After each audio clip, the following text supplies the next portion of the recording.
If we've learned anything about baseball, it's that, of course, you can't win every game, and you can't win every series either, despite the amazing run that the Rays are currently on.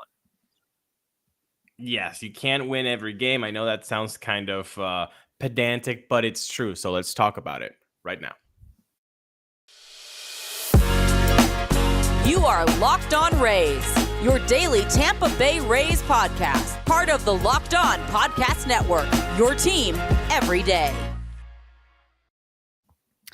Hello, my name is Kevin Weiss. I'm Ulises Sambrano. And we are the host of the Locked On Rays podcast, part of the Locked On Podcast Network. Thank you for making us your very first listen every day. Be sure to check out and subscribe to our YouTube channel at Locked On Rays, as well as all the other podcasting platforms. You can also find us on Twitter and Instagram at Locked On Rays, and email us anytime, lockedonrays@gmail.com. All right, the Tampa Bay Rays lose to the Baltimore Orioles by a score of 2-1. The Rays fall to 29-9 on the year, while the Orioles improve to 24-13 on the year. The Rays losing just their third series of the 2023 series. Moreover, it was one of the very rare times this season where the offense didn't help out the pitching staff. Yes.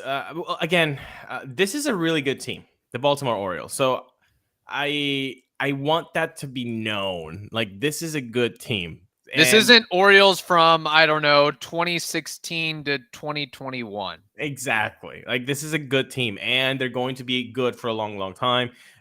Look, Dean Kramer had a mixed 2023, but his last two outings against really good teams, the Atlanta Braves and now the Tampa Bay Rays, he's shown up. And that's one of the things that, if you look at this Orioles team, you can pinpoint as a weakness. They're pitching, right? Just like you can point at the Rays bullpen as the flaw. That doesn't mean that it's a bad team just because it has a flaw. They can be really good, and they are. And they had timely hits. The Rays did not. They had their opportunities.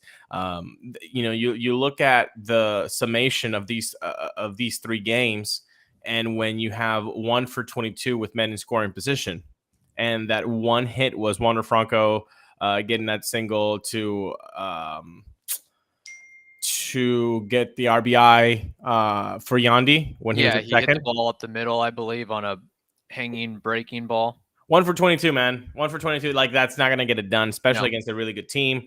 As good as Wander Franco is, it takes more than him to drive in runs. He can't drive in every run. He can't steal every bag. He can't be the only guy that's drawing walks and getting on base and making things happen. There's 8 other guys in the order that have to contribute one way or the other. But sometimes you're going to get a series like this where you're going to have your opportunities, but you're not going to come through. I'm not in the least worried. I don't know. And you can psychoanalyze me with my reasoning here. I don't think I'm upset because of two things. Number one, the Rays run has been incredible. They're 29-9. Like, they could afford a 10-game losing streak and still be in a good spot. Which, by the way, I hope that doesn't happen. So knock on wood that doesn't happen. So that's factor number one. They've been so good that, like, a loss doesn't hit me as a loss would, before. And number two, I don't have that rivalry developed against the Baltimore Orioles yet. I don't. I actually am, again, objectively speaking, I like that the Baltimore Orioles are good. I know. Yeah. And as they're the little brother that's finally hitting puberty, and they might start fighting with you a little bit. But you enjoy it. You enjoy the back and forth. So, like, the rivalry isn't so it's budding. It's not there yet. Exactly. You've just planted the seeds, if you will. It's not. I don't know if it'll ever get to the point of Yankees and Red Sox versus Rays. Sure. And they still have some work to do to catch up to Rays versus Blue Jays. Things have to happen. And this is maybe the start of it. And that's good. I think that's good for baseball. More rivalries. It's more fun for fans. So, yeah, I think those are my two factors why, it sucks to lose the series, but I'm not that upset by it.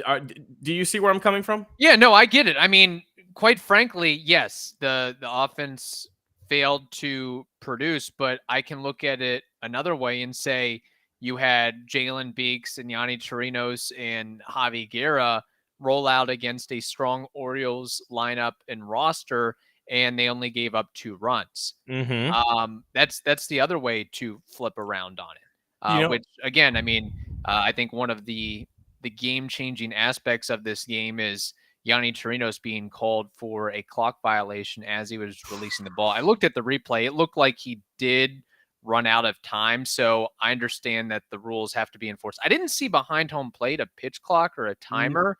It'd be nice to have that going forward in the future for all pitchers to kind of see how much time do I have? 3 seconds, 5 seconds, 4 seconds, whatever it may be. But hey, we've been itching for something like this, a mechanism to speed the game along, and you got to enforce those rules. So I understand it, and this can be hopefully a learning lesson for Yanni Chirinos and the rest of the pitching staff and the rest of baseball. But that more or less allowed for bases loaded, no outs, and that's usually going to create a problem, whether your name is Yanni Chirinos or Justin Verlander. Yeah, no, and about the clock positioning, I'm sure that there is a clock for the pitchers to look at, but maybe it's not on the TV broadcast. They cut it off.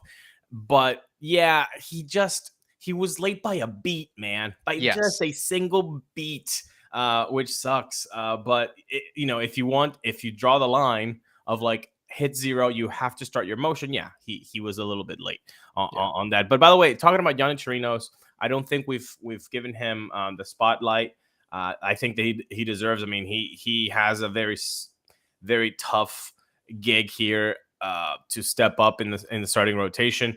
They slowed him in. They eased him into just, hey, can you get these 3 innings? Can you get these 3 1/3? Maybe you get a 4 here, 4 2/3. Hey, you get a start against the Yankees. Oh, hey, now you get a bulk with against the Orioles. Like, it's been really cool to see how they've treated him. I really like the results. If I can be nitpicky, which of course you know that I am, the last 2 outings with 4 walks each is kind of troubling. He hasn't gotten hurt by them, so that's good. But hopefully that is not a trend that keeps going up. I mean, right now his whip is at 0.99, which is perfect. That's right. Awesome. So let's hope that that's just a couple outliers, but I think he's done terrific.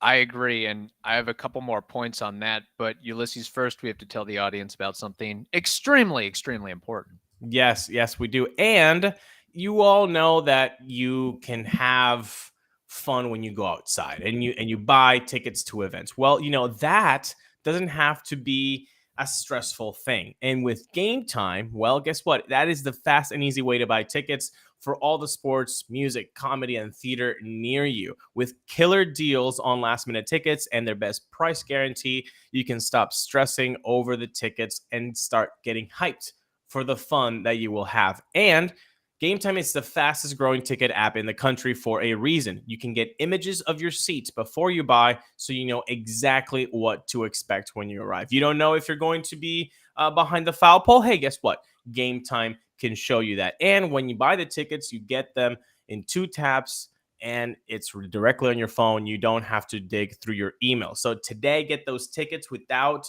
the stress with Game Time. Download the Game Time app, create an account, and use code LOCKEDONMLB for $20 off your first purchase. Kevin, would you say no to $20 off? I would love $20 off in anything and everything in this economy. Come on. Exactly. So you know that Kevin's in it, so you know that you're going to get it. Terms apply. Again, create an account and redeem code LOCKEDONMLB for $20 off. Download Game Time today. Last minute tickets, lowest price guaranteed. Yeah, again, real credit to Yanni Chirinos for this was a guy that didn't make the team out of spring training.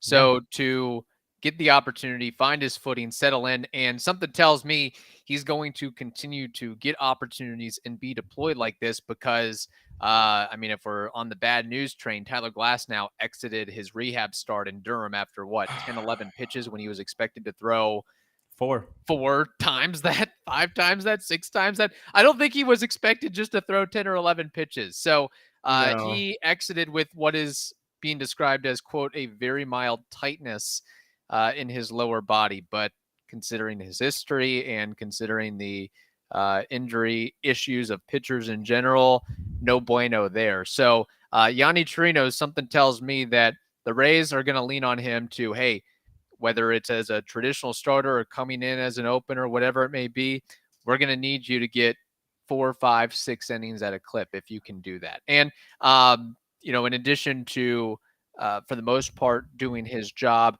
yesterday, again, he's also worked around jams. He got out of a 2-out situation in that game as well. And this Orioles team, I don't know if, we have to give these pitchers credit for what they're doing. It's one thing to do this against the Athletics or the Nationals or the Marlins, but this is against the Orioles on the road. Not an easy thing to do. Now, Camden Yards is different dimension Camden Yards than previous years where you basically have to be Mark McGwire or Barry Bonds on roids to hit a home run in that ballpark. But I think my point stands there.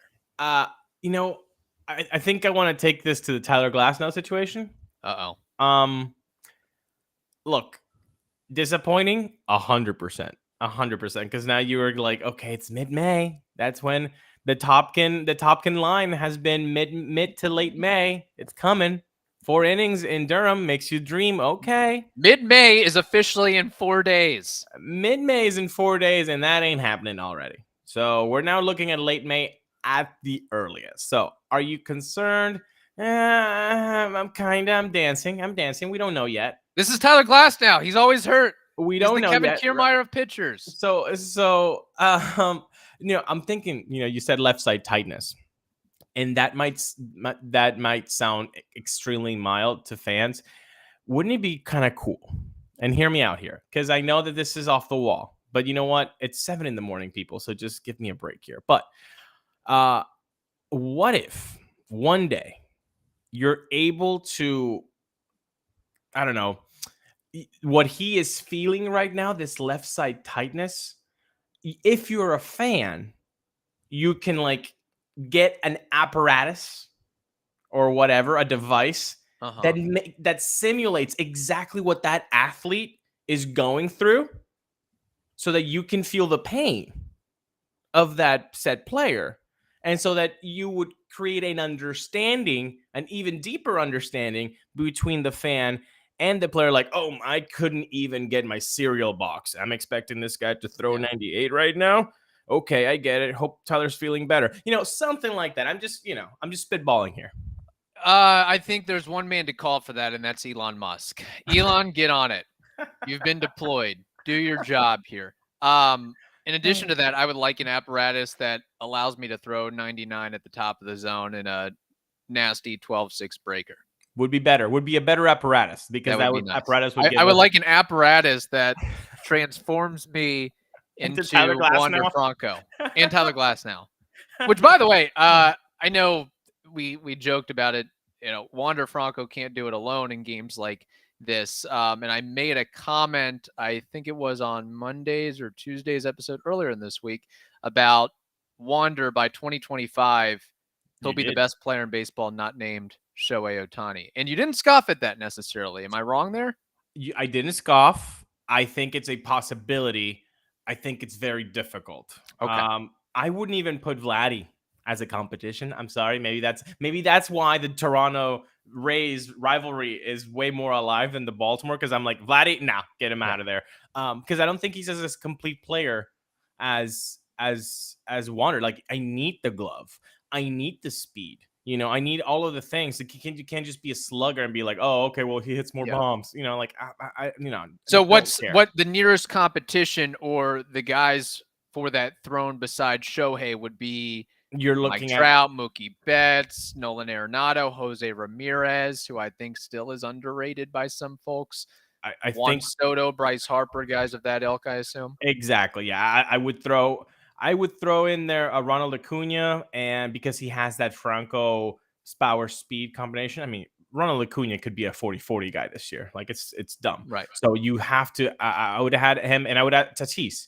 I know the whole steroid performance enhancing drug ringworm debacle has soured his name to baseball fans, and that's completely understandable. But I still think he's talented, and I think he can do that. So yeah, there's like a group of like a good 10 names where Wander is right there in the mix. I think At he'll least definitely 10 put for himself in sure. the mix. Yeah. For 2025 there. And maybe I'll flip it or add, because it is very objective and up to each person's opinion as to who the next best player in baseball would be, but besides Shohei. But maybe just a little twist on it is, I legitimately think Wander will have the second highest WAR for a position player, I guess any player, besides Shohei Ohtani leading into the 2025 season, because of you can measure that plays and everything he does. Yeah, you can measure that. That's good. Like, you can just be like, oh, he's just going to be the best. No. In that category, F4 in 2025, he'll be only behind Shohei Ohtani. I can see that happening. Of course. Yeah. And I mean, if you look it up even now as to which players are the most valuable in terms of trades, I think it's Shohei and Wander. Yeah. And I was going to go the other route, like position player WAR right now. Oh, that as well. He's second only behind Sean Murphy. Sean Murphy, what could have been for the Rays? What could have been the one? Although the Rays seem to away. be doing okay with Christian Bethancourt and actually, did you see that the report was that they wanted Tosh Bradley, I believe, and Kyle Manzardo for Sean Murphy? I think those are the two names, guys. If I get that wrong, please correct me in the comments. It could, because I don't think it was Meade and Manzardo. I think it was Bradley and Manzardo. I think it was in the Athletic. I would do that deal. No. I was in the Athletic. Yeah, I don't think I would do that either. Manzardo is going to be a force, and not just because he was a guest on this show, which you should go back and listen to that interview too. So we have more to discuss, but first we have to tell you about our new sponsor called So Rare. So Rare is a revolutionary fantasy baseball game and marketplace transforming fans into owners, with officially licensed digital cards featuring players from across all 30 MLB teams, including the Rays. Wander Franco on that list. Unlike other fantasy baseball platforms, So Rare managers truly own their fantasy experience, collecting, buying, selling, and competing with player cards against global opponents to win epic rewards. Win or lose, you still own your cards, and there is no cost to play. Plus, the more you win, the more you advance, collecting increasingly powerful cards and accessing next-level competitions and rewards. So, head over to sorare.com/lockedon. That's SORARE.com to draft your team of free player cards, set your lineup, and start competing today to win epic rewards. Again, that is sorare.com/lockedon to start playing today. Adding on to the Wander Franco being one of the best players in baseball, or second best player in baseball by the time 2025 rolls around, the poll that we put forth on social media, 76% of the respondents agree, 24% of the respondents disagree. Some of the comments here, Chris says 1,000,000% agree. Another Chris says, love Wander, but the amount of years Trout has served and has a career OPS greater than 1, he'd have to lose a leg for Wander to pass him in my eyes. Hewitt says possibly by October 2023, like that. Wow. Crab from Little Mermaid, great name on Twitter, says, I mean, he's second in AL MVP voting right now, so he definitely could be the top 3 AL players right now. And SoFlo Bulls says could be this year. So people not only agreeing that by 2025 Wander will be that, but 2023. I mean, some people are bullish here. They like that. Look, we're all fans, so of course, you know, I do think that people are saying 2023. Hold your horses just a little bit. Like, don't hate me, but just like hold your horses. I think that's very lofty. Like, very, very lofty. Right. But 2025, I can believe it. 2020, why not? That's why I threw it out there. Give him a couple years to materialize. Let him get that walk rate up. Yes. And, you know, he'll be 24. So yeah, maybe he grows into a little bit more of his body, the power. I mean, 24 years old, we could be seeing a Wander that hits 25, 30 bombs. Yeah. So now you're putting yourself in a discussion where if you're hitting yourself 25, 30 bombs and you're also stealing 25, 30 bags, well, you're And a you're unique also kind of playing player. Gold Glove level defense from the shortstop position, and you're also not striking out, and you're also a clutch player. Yeah. One of the Hall of best. Famer much? I mean, yeah, Not that. MVP. Yeah. Which is unbelievable. Like, we also need to, I know we harp on it, but the age. I'd like to see the percentage of what age players are when they make their MLB debut, whether it's position players or pitchers. And 24 is probably, I mean, about right. Yeah. And Wander's would already be, 4 years in the league. Yeah. insane. It's insane. So, no, I think he definitely has the wherewithal and the capability to do so. Okay, my man, it's time to talk about it. Time to talk about it. Yankees. Bum bum ba bum bum ba bum ba bum ba bum. Is that what we're going to be playing instead of New York, New York? Because that would be lovely. Yeah, I mean, they do have Darth Bader on the team. Dude, what is up with Harrison Bader? Like, the pinstripes just gave him power now? Like, what the bleep, man? Sometimes it does that. God, It's man. No, it's annoying. It's annoying what it is. He's becoming a younger, more annoying version. Well, not yet, but Brett Gardner-ish. Like, just a grinder. He's going to annoy you every single time. He'll pester you. Yeah. Exactly. Pester you. But the Rays have like a whole stable of guys that pester the opposition. So if the Yankees have one guy, it's like they found that one guy that can kind of do a little bit of everything. Like, kudos, you found your guy. Yeah. The Yankees or the Rays going to New York, 4-game set versus the Yankees, who recently swept the Athletics, winning game 7-2, 10-5, 11-3, hitting home run after home run. Quick update here. Aaron Judge is back in the fold. The Yankees also recalled Davy Garcia. They will still be without Josh Donaldson. They will still be without Carlos Rodon, Jonathan Loaizaga, Giancarlo Stanton, and others as well. So they've got a couple guys back, some guys not back yet. I'm going to say it right now. I know people harping on Brandon Lau being Mr. Slumpy. He'll find his footing in this series. Short porch time.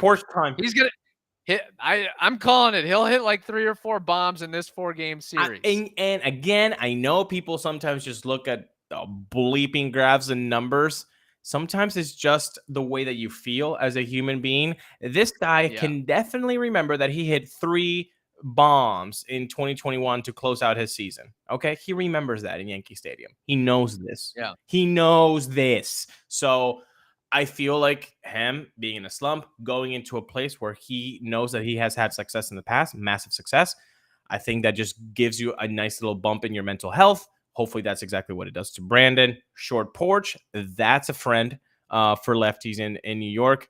Hopefully you're right, and he gets off to a really good start, man. I am going to call it out right now at 7 a.m. on Thursday.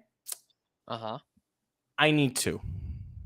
I need 2 victories from this 4-game series, and it's a series win. Just give me 2. Split the series. With Domingo German, I'm not too worried about him. He's kind of a mixed bag again. You can see him dominate, and then you can see him be out after 4 innings, allowing 3 runs. That happened last time, and although I think it was 5 innings and 2 earned runs. But you can get him out of the game pretty quick. I know the bullpen for the Yankees has had success, but they don't have that fear factor for me. I'm not worried about like I used to be before. You know, I know Michael King is like their guy. I'm not really scared about any other arms in that bullpen. Has the fear factor gone away because they no longer have somebody that likes to deliberately throw at Rays players' heads? Well, it's definitely a factor, Mr. Weiss. And you know, Chad Green was also kind of always like a pester in the bullpen too.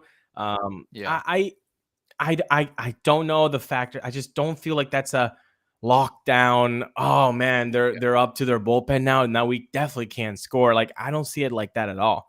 And so hopefully that's how the Rays see it too, and they're able to put some runs on the board. I don't know, man. I feel like a series split is exactly what the doctor orders here, because you've I gotten think such a that's fair. big cushion that you don't necessarily need to win all of the series in May. We've talked about this endlessly, right? May was going to be a really difficult month.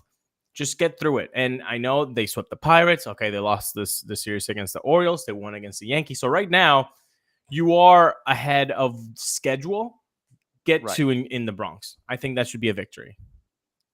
I agree. You have Drew Rasmussen going up against Domingo German, TBD versus Garrett Cole. Again, I don't expect being down by 6 against Garrett Cole and doing that again. So you might want to get to him early and often if you can. Yeah. Shane McClanahan versus Nestor Cortez and Zach Eflin versus Clark Schmidt. So on paper, it looks like the Rays should manage 2 of 4. Yeah, so. I mean, I like the Sunday game. That's a good matchup. Zach Eflin. Yeah. I like that against Clark Schmidt. And the Saturday one, you say McClanahan Cortez. Yes. So we were not going to see lefties a lot there. So Brendan Lowndes is going to get to sit down on Saturday. So he should be doing his work against Domingo and Cole.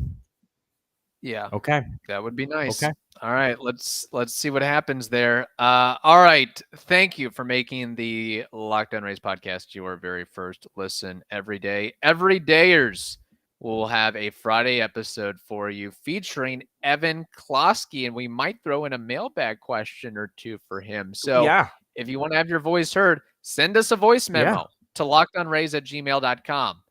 Do it within the next 12 hours. Yeah, because we're recording a Thursday evening with Evan. He's awesome. You guys love him. We love him too. And there was a little bit of a power ranking situation across MLB Locked On MLB hosts. And we might have to throw that out there for Evan Klosky to tell us what he thinks about these power rankings, Yeah. I have not looked closely at the rankings. All I know is that the Rays better and should and will be number 1. Let's talk about it with Evan. Yes. All right. Thank you all for listening. We'll talk to you tomorrow.